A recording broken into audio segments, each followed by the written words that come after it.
Welcome back to Rimworld, and I think over the past couple of episodes we have had our colonists prove themselves a little bit, so I've given everybody names as suggested by the patrons, including our good friends Malador and Jimbo there.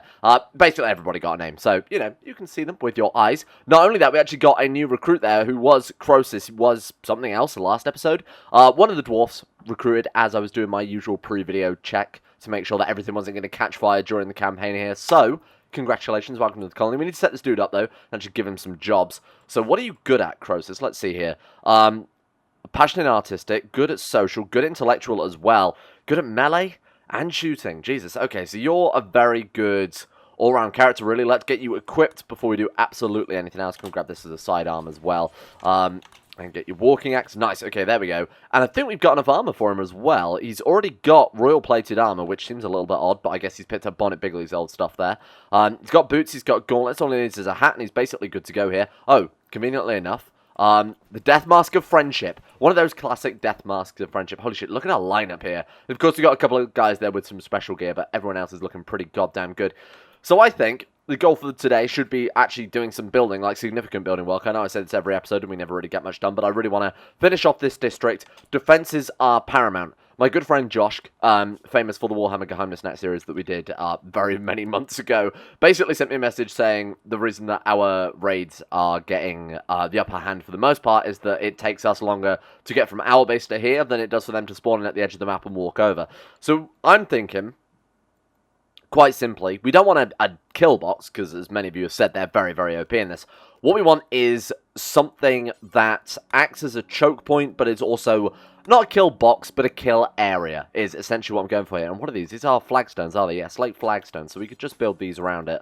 What I'm thinking is basically having a, I kind of want to say like a circle, extruding out from here, and then putting like barricades and towers around this sort of opening, basically, as almost a, what would you describe it as a kind of vomitorium, as in like an area where people enter and leave an area, just as a choke point, more or less, right? So what we'll do is I'll plan it out with slate tiles, because we have so many slate blocks kicking around. So I'm thinking something a little bit like this with sort of embrasures on the inside. We might not even need this outer wall. I was just doing it for aesthetics, to be honest with you. And then what we can also do is on the other side of these embrasures, if we did want to take away this outer wall, which I suppose in hindsight is a much better idea, we can, in the security tab, I noticed we've got access to everybody's favorite fucking ballista. I can't believe we've got ballista of all things. So we could have just like a lineup of these, say, along the top or along these you know, entrance areas, and then fire down into this sort of main gate as the people come in. That way it's giving us a little bit of extra time there, and, you know, this extra level of defense there to help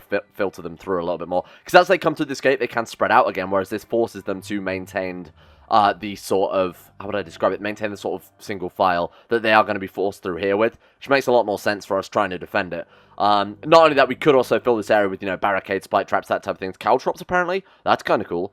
I like wooden barricades. Caltrops have a low flammability. That's true, they do, because they're made of steel.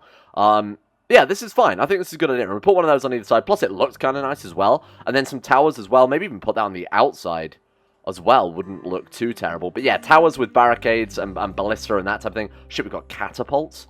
We've got catapults. They fire firebombs. That's incredible. Beauty -5. I don't know what type of world you live in if you think a catapult is a beauty -5. That would be a plus 100 for me. I don't think the colony has ever been quite so low on food as we are right now. This is too many colonists. This is way too many for the amount of food that we had available, especially because the whole toxic fallout thing really set us back there. I know in the future that if we get another one of those, we're going to be kind of screwed. So I do need to probably expand the farm a little bit and rework the job so that food is prioritized above all else. What I've actually done is I've gone as far to spend all the bills for the crafting, smithing, that type of thing, just to, hey, there we go, promised free fresh beets. I mean, that would convince me to join. Hello. Right, so we've got Moss as well. What are you good at? You are good at shooting, melee, crafting, classic, all those things that we don't need. We need more cooking, and we need more planting, we need more construction, because those are the majority of our jobs right now. So, unfortunately for you, friend, that's basically going to be your job here. Are you good at any of those things? Cooking? Not massively. Jimbo Firekeep, though, is pretty good at that. So that's going to be your level 3 job. Superseding just about everything else. Yeah, I think that's fine. We have none of these jobs on right now, so that should be pretty good.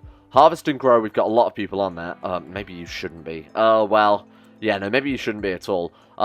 Cooking, we've got 5 cooks, so I think we've just got too many colonists, basically. From looking at it here, I can't really see any issues with the job order. We've just got too many goddamn people. Right, let's lower that a little bit then. Let's go for... I'm being quite careful with who I have building. Mainly because, I mean, you're gone. I don't know why I put you in construct, sorry. Mainly because they're wasting a lot of resources, and the amount of bamboo that we need to build like a project this side is quite sizable, to the extent that I'm probably going to go ahead and dismantle all of this, so that we can repurpose that bamboo into actual usable bedrooms, rather than this sort of generic barracks here. That's probably not a bad plan. Let's do that. I mean, we are going to be fine. It's just in the event of, like I said, toxic fallout, ash, anything that prevents them really going outside for extended periods of time, or anything that kills crops. Cold snap as well would kind of screw us. That would give us some real big concerns there. Yeah, go ahead and remove the roof first. I wish they would do that before they, you know, deconstructed everything right. Cancel all of this. Hang on. Cancel this. Take out the roof first. All right, there we go. That should do that. All right, so that's given us plenty more bamboo. In fact, that's given us quite a lot of bamboo in the hopes that we can finish some of these rooms. I should have probably done, like, 6 rooms and then another 6 later on, rather than having a load of unfinished rooms like they have now. But hey, you know what? When it's done, it's done. We've got plenty of, habitable rooms might be the best word for it. Like, this one's livable, this one, this one. Oh, wait, well, I guess not this one because it's missing a wall. But we do have a few rooms here that they are capable of living in with no problem. Now, we need actually more base game wood, funnily enough, is the thing that's kind of holding us back right now. So let's go ahead and chop all wood. 205 new trees to chop. Some of these are going to be, yeah, some of these are going to be right out into the wilderness here. Not ideal when you've got a big wall going around the base as well. Several separate groups from the Brigands of the Shadow Crew have arrived. Okay, pause. So we've got a few dudes there. Oh man, they've got ranged weapons. This we've not been trained for. And then we've also got some here as well. I think we deal with one group at a time, eh? The issue is they can surround us quite easily. So those are easily the first way. They're going to take quite a long time to get over here, plus that gate is shut. In fact, I don't think there's any way... Oh man, we've got a massive fucking hole in the wall. Are you serious? Well, they are going to filter through one man at a time if we leave that open. Okay, and these ones can obviously just take this area here. Right, squad up. Let's get sort of back here a little bit. And again, I'm not going to rely so much this time around on using the auto switching mod or anything like that. I feel like it kind of screwed us last time. So let's just get to here. And then, how do we... Okay, so they should automatically switch over, right? Let's not worry about it too much. Again, I'm just going to rely on our usual stuff. Deep sea there. Oh, there we go. Yeah, no, that's working as intended. Nice. Magic missiles. I'm liking it. Right, send them in. Let's go with Graveblade, because you guys were basically saying I was not using Graveblade enough here. Right, let them get a bit closer. We should probably search and destroy melee, seeing as they are basically close enough now to unleash. These magic missiles are insanely good. In fact... Do we even take any damage? Pot's got hit once. But besides that, we are looking pretty good there. Why are you not drafted, Fricko? What the hell, my friend? Alright, there we go. So those boys are done. Don't worry about them. And then these ones are going to be filtered through this very, very small area here. So we might as well come and take these ones out. I think this is going to be a lot easier than I thought.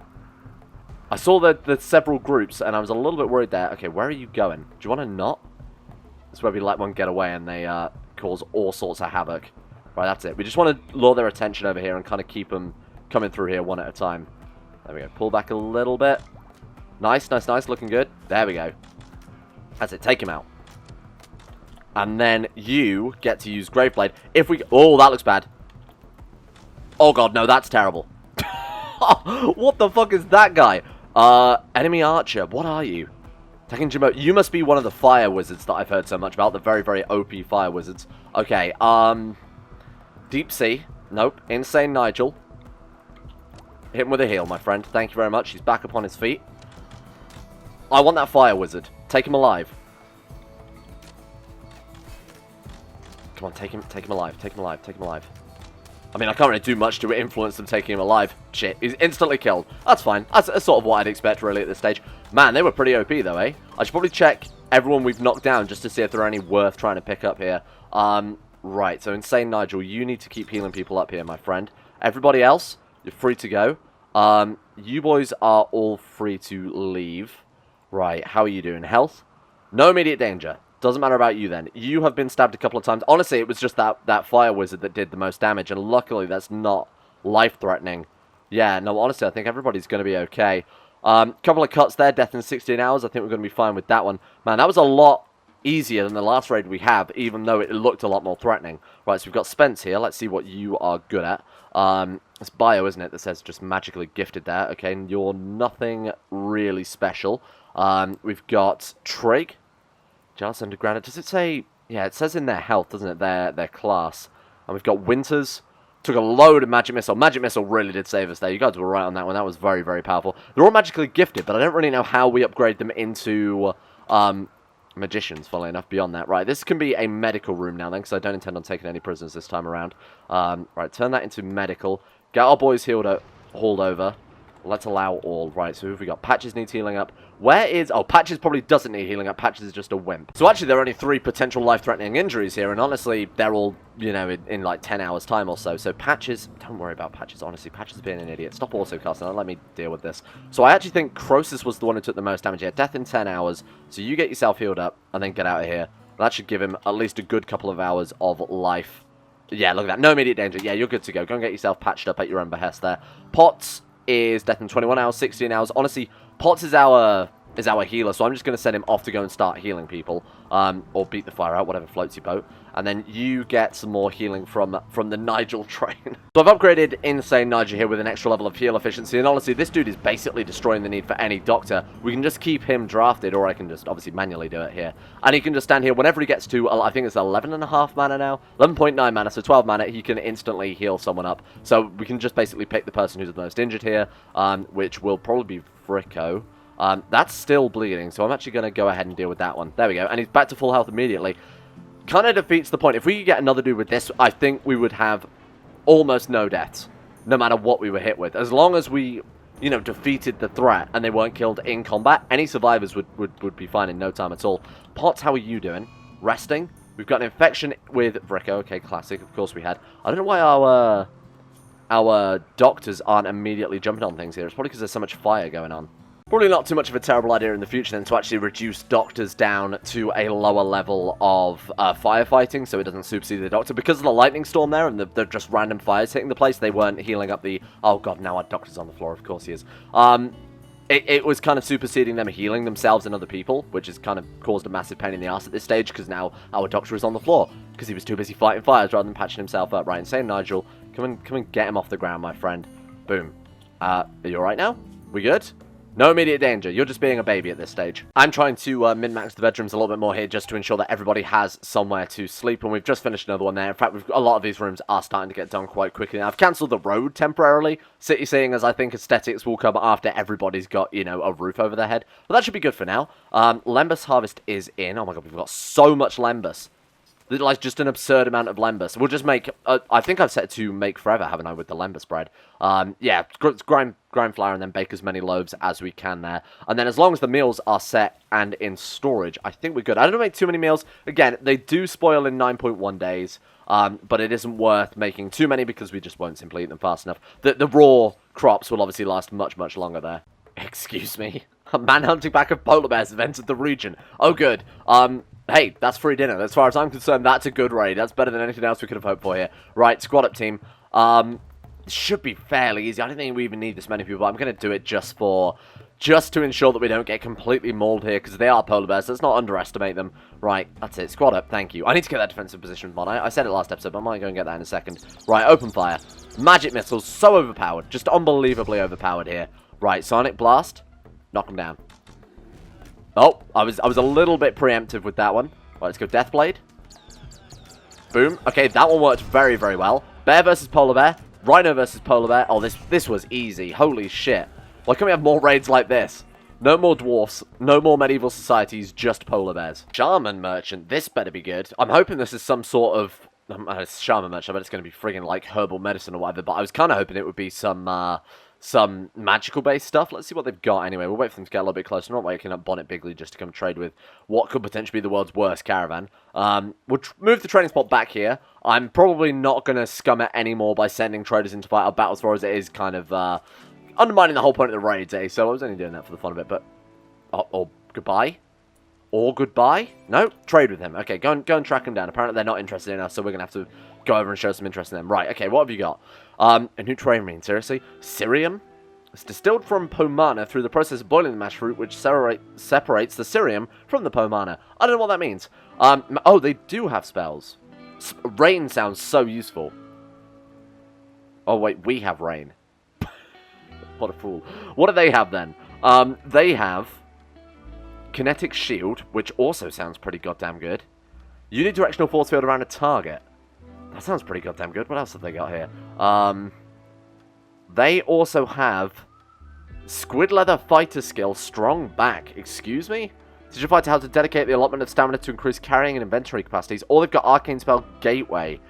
Teaches an arcane mage how to fold reality in order to open a temporary window between colonies. That sounds useful. Temporary though, maybe not so much. Obviously not right now, but in the future it would be. Marksman Braces. Okay, shooting accuracy, aiming time, melee hit chance.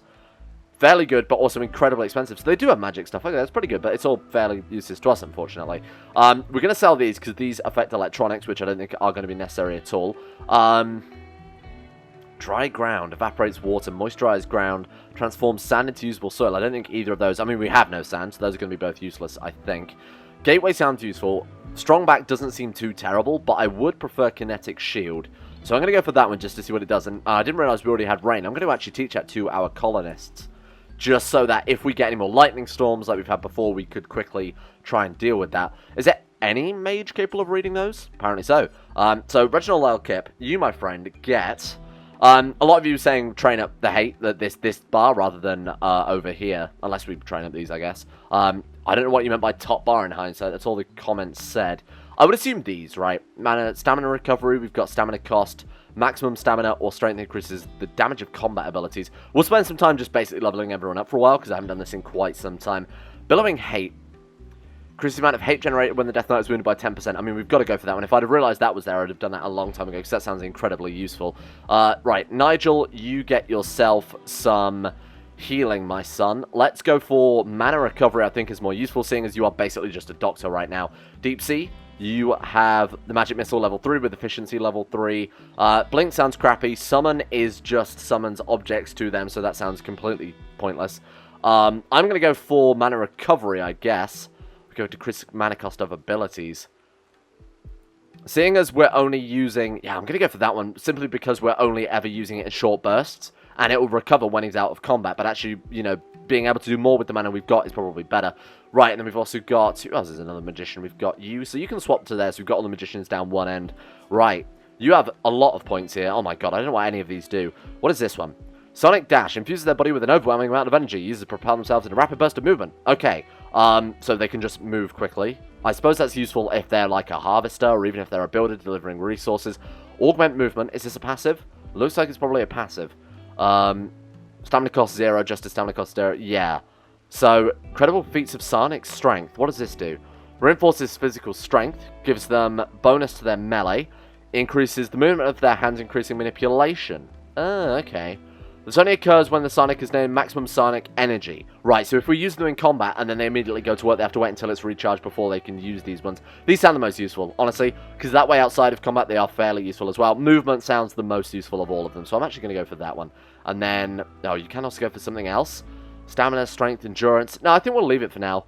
Unless we've got any other passive that maybe increases... No, that's fine, I think. Malador is not a Magicka, and that's basically... Oh, and Crusaders as well. Damn, we have a lot of wizards all of a sudden. Right, and you have... What the fuck? You're a Technomancer. I never even noticed. Right, okay, that's cool. Only one Technomancer path can be chosen. Once a path is selected, the other paths will be closed. Engineer weapon. The Technomancer applies their knowledge of engineering and magic to create a modified version of an existing weapon. Doesn't really suit the campaign. Apparently these boys are fairly pointless as well. So turret, or we've got Technobit. Since the Technomancer in many tasks and... Crafting, mining, and construction. That sounds cool. Which one do you want to go for, though? Man. So we've got a turret, we've got weapon production, or we've got repair. They all sound kind of cool. I do want to kind of stick to the medieval theme, but also if one is kind of cool, I might go for it. The turret sounds good, but mortar and rockets seem a little bit OP, a little bit against the sort of ethos of the campaign here. The weapon will be disintegrated and separated from the Technomancer. Oh, so that's only a weapon for himself. Right. I'm going to go for this one, because I feel like it's got the most use out of combat. Oh, man, and then it also unlocks new abilities for this. This is cool. This is a nice little, this is a cool class. Offensive repair or neural interface. Increases support during construction, crafting, mining. Absolutely going for that one, because that sounds the most useful to me. And then, of course, we're going to go for Magic Missile, aren't we? I mean, Magic Missile seems so incredibly overpowered. Jimbo is Magic Missile as well. And I believe that's all of our mages. We have a fair amount of mages. Almost a third of the colony there. Well, over a third of the colony are mages for us. It is all of you 6 boys, isn't it? That's insanely good. We're quite lucky in that regard. Please, just let me build my goddamn houses. Okay, another elemental rift. We've got granite. Oh, my God. Right, okay. No, that's fine. Whatever. Earth elementals. Sweet. Just what I was after. Speaking of which, though, hey, look at this. We're almost done with it. And then we can dismantle all of this and start actually building the proper medieval society. Man, okay. Everybody, come over here for the love of God. We're going to need all the help we can get with this one. He looks fairly angry. Okay, team, squad up. There we go. Magic missiles away. It's too overpowered. Magic missiles are absurdly strong. Right, next lot of magic missiles, please. There we go. Oh, no, that was Spite. Who's the other character with magic missiles, then? Jim Morrison. Oh, no, he's got the Sonic Storm. Croesus has... Wait, who has magic missiles, then? Am I going crazy here? No, we definitely have 2 dudes. Oh, that was probably 2 separate casts to the same magic missile. I see. Or 2, yeah, 2 casts of magic missile, but from 2 different dudes, if that makes sense. That's why I thought it was 2 OP, but it was actually 2 separate lots, which explains a lot. Right, there we go. Problem solved. Good work, team. A very difficult fight there all around, as you can imagine. God, I remember. I've learned my lesson from last time. Move away, move away, move away. Get away from that portal. There we go. Good work, team. Holy shit, what do we get out of that? Jade, Unrefined Magicite, and... Unrefined Magicite, and Arcane Gem of Acceleration. These gems must be useful in Arcane Crafting, right? I feel like I've got to start the research on that soon, because we're using... Like, the wizards are really the backbone of the colony. What the fuck are you guys hunting? Is that a mad gazelle? We're killing a gazelle? Huh. That's so weird. Like, I don't think we were notified about a mad gazelle. I think they just started hunting it down. Okay, fair enough then. Off you go, team. That worked out pretty goddamn well. And then we've got... combat music? Why? Oh, it's because Tom Bombadil's fleeing from the... No, wait, hang on. That's why. Cougar, apparently. Squad up, team. Search and destroy. Your mission, if you choose to accept it, destroy this cougar. Thank you. Jesus, Tom Bombadil. Be careful. You're a madman.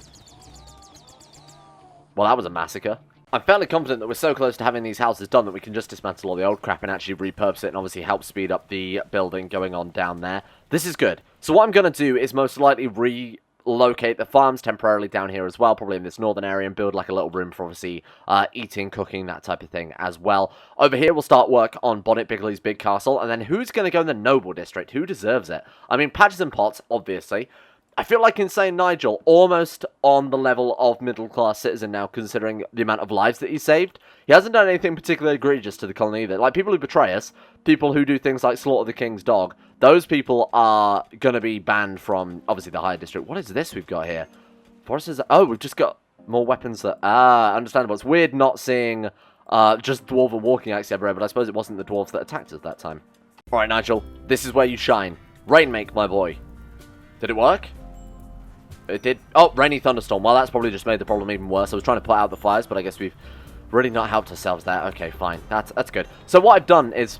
Technomancer Scroll, Kinetic Shield just lying on the floor near the fire. Good. So I actually did use up one of those range scrolls there to teach him that. I figured it will help out a lot. I was kind of saving it for, like, say, the farms caught fire or something along those lines. Particularly if we're attacked by a raid and it gets out of control and they start burning things, we're able to pull it back, then you'd probably want to save it for that. But you know what? That was a fair use, I think. So the houses are more or less complete. I did cancel a lot of the fireplaces because unfortunately the fireplaces take a ridiculous amount of time and resources to build. So we can rebuild those. We've sort of got half of them done. We've got 10 finished, 10 unfinished. So in fact we've got exactly half of them done. What am I building up here? Well, that's a really, really great question. Obviously somewhere to store the food for them to be able to get food from, eat food and cook food. The food area. It's kind of a granary, but not really because you don't generally stand around eating your bread in the granary. I suppose sort of town hall might be more appropriate. I don't really know. Anyway, look, it's like a stockpile building, basically, for food, and I guess we'll put some entertainment in there as well, just so when they wake up, they don't have to traipse all the way up here. This area, we are gonna... Raid? Is this a raid? Or has it crashed? Nothing. The game is just going that slow that I thought it had crashed. In this area, we'll put something. I'm not entirely sure what, but I'll have to refer back to some of the maps that we've got. Up here is probably most likely going to be the production building instead, so we'll convert this into an actual proper workshop rather than, you know, stockpile, quarry, blacksmith, research, entertainment room all in. We'll do something a bit more useful with it, but for now, moving them all down here will also work a bit more defensively as well, because we're right up against the corner of the map, obviously, and it gives us a lot more time to get into position if enemies come down from this area, so... social fright and build the goddamn granary. Thank you for watching. We'll leave that one here for today. Obviously, some incredible progress in the building front, in the actual city building aspect of things. We've also got, you know what, I like ending the episodes of this as well. Billowing Hate on Elkip. We'll go for healing, I guess, of some description on you as well. I definitely want to go for the mana recovery, just so after battle, he's the one capable of healing everyone up. Clarity reduces the mana cost, right? No, we want focus to reduce the mana cost. There we go. Jim Morrison, who was Kazumi, you are going to get some more... I mean, honestly, I do like the Sonic Storm or the Sonic Blast. They're both very, very powerful. What does Mind and Body do? Decrease the stamina cost of Sonic Blast per 8%. Or we've got this one to project multiple blasts. Holy shit, yes, please. I'll go for that one then, and you can be our artillery character. Then we've also got, you can have some more neural interface just to help speed things up passively. Magic Missile, of course. And then, which one is this one? Decrease the cost of Magic Missile as well. And that's everybody. Hopefully this won't come across in the recording, but I have been sat here for almost 2 hours, and it's just occurred to me that the video is actually still less than 30 minutes. Apologies for that one, but again, it's been going on forever, and I think we made some good progress. I don't want to, like, artificially inflate to hit that 30-minute mark or whatever. I'm not in it for the ad revenue at the end of the day, so thank you all for watching. Next episode, we build some more of the town. I think Bonnet Bigly's Big Boy Castle deserves to be built next. And after that, what I've actually started as well, one thing I forgot to mention, is the enchanting aspect of things. So hopefully we can start working on some magic as well, and turning Bonnet Bigly into the real big boy wizard that he deserves to be. And a big shout out to all of the insane top tier level patrons, been considered as possible. Big Dick Timmy, Tom Terrier 18, Harik, Lucas Holting, Sean Thornton, Loris, Haydog, Sidini, Necrophilant, Asuna Kirito, Facundo Vasquez, I am the Lizard King, Josh Lindeen, Tesla, Michael Mullen, Tyler Birch, Paris Presley, Logan Thorne, Conspired T, Orcs Wolf, Average Gamer 419, Escape, Crosis, Vacuous Bacchus, and Tim Bragg. I was so behind on that one. I was trying to watch the video as I was reading the names out to keep up with it, but it was not working at all. And, as well, Nathaniel Lindbergh, Euphrates, Jimmy, Quasar Fox, Jack Allen, Gabriel Van Der, Llewellyn Thomas, Nathan Flores, Johan DeVries, Don Connie 2 and 7, Nathan Flores, Llewellyn Thomas. This is all in the wrong order again. Every time. Zet McDougall, Joseph Beer, John Camel, Harry McGowan, Will Wade, Chris, Seth Sweet, The Sage, Asaro, Nick, Fraser Brennan, Kevin Saunders, Betmas Max, The Insane Pickle, Adam Person, Igor Kozak, Haju Dumar, Noah Gallimore, Panther Pearl, and Alpha Scuff. Congrats to those of you who probably got your name read 3 or 4 times there. These lists. Someone at Patreon needs sacking, and it's not me.